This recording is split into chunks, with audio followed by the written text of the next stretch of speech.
I was asked by a friend recently if I would provide customer service training to her staff. She's got retail outlets. And I said, no, I don't believe you can train people on customer service. In fact, I don't like the expression customer service. When you think about it, you could do all the right things, you could follow all the right protocols and all the right attitudes, and people might still be left feeling miserable and devalued. So in this world we're living just now, there's a lot of misery, there's a lot of anxiety, there's depression, clinical depression, and people are still customers. What part can we as businesses play in lifting people, making their sense of self so much greater than it is just now? I say that because when I talk about the customer experience, I talk about making friends for life. I talk about making people's day. So I did that with this group of staff. And it went fantastic. I got lots of ideas. There was high energy. And that was the main thing. They were expecting someone to stand with a PowerPoint and go through what customer service is and how you control it within the organization, how you measure it. Those days are gone. We need to move on from that. We need, as businesses, to think about the kind of feeling we want our customers to feel when they see us, when they see our shop front, when they walk into our space, when they phone us up, when they look at the website. How can we engage them from that moment on? How can we create a spirit, an uplifted spirit amongst those people? Of course, we sell to them, but selling is the byproduct of a brilliant customer welcome experience, and obviously having the right goods. See, with my friend Martin Lee, who is down in Lancashire, we brought Disney Institute over to Scotland twice, and we had these big sessions. And Disney were an eye-opener, but they actually reinforced a lot of things I'd learnt when I was young, and I was chastised for in a shop, which is you create a joyous experience. You create, something from the minute people walk through the door. You create an atmosphere, and you want them to leave with a feeling. And by the way, more often than not, they buy. And by the way, they will come back again and again, and they'll tell their friends. So this is about more than customer service. It's about more than measuring customer feedback in the traditional ways. This is about creating something much greater, something that transcends the old notions of customer service. If you think about Southwest Airlines, they say in their mission statement, a warrior spirit and a fun-loving attitude. You see, that's brilliant, isn't it? Disney says, the person at the back of the queue must feel as valued and as included as the first person at the front of the queue.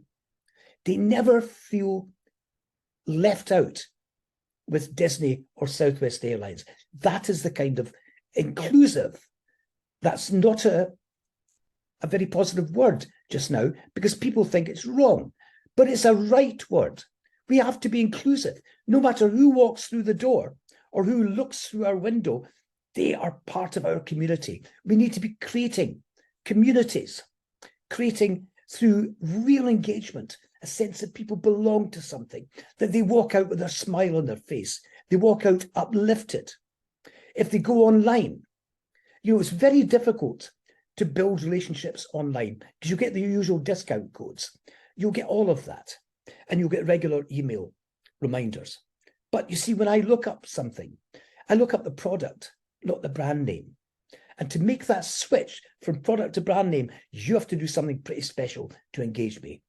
I suggested to this company that delivered me boots recently, and I got a phone call afterwards, which is great. And I said, you could go further than that, because I'm going to be honest, the next time I look for shoes or boots, I'm not looking up your name, I'm looking at the product. She said, that's a really good point. I says, for example, you could send out to everyone who buys your products, you could send out this little competition thing, say, get someone to take a photograph of you walking in your new attire, and then write a story about it, a short story. A day on Mike's feet or Mike's boots, Something like that. And she thought that was a brilliant idea. Do you know why?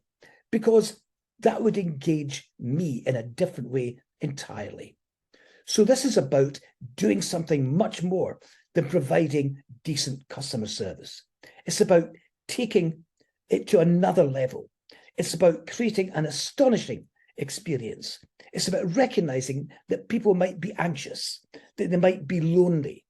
There's a Chinese shopping center where they give loyalty points to older people, not for how much they spend in the shopping center, but for just turning up and sitting down in this shopping center. Why?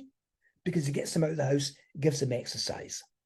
We have to think now about people's health, their well-being, their spirits. We can do so much more. Business, at its very best, is a force for good. Let's take customer service to a new level. Let's call it something entirely different. Let's call it making friends for life. And when I do these workshops, boy, do I get ideas. Just finish on one very quickly. A housing association. It was only a morning session down south. And one of the things that came out of this session, someone says, why don't we give people nameplates and affix it to the door when they join the association? We'll have to retrofit, we understand now, but it was a brilliant idea. Why? Because some people have never had a nameplate on their door. They've never had this recognition. They've never had this sense of ownership, this sense of belonging. Do you know something? Customer complaints were down and antisocial behavior came down as a result. Something so simple, so small, so cheap can make such a huge difference. That's what I'm talking about.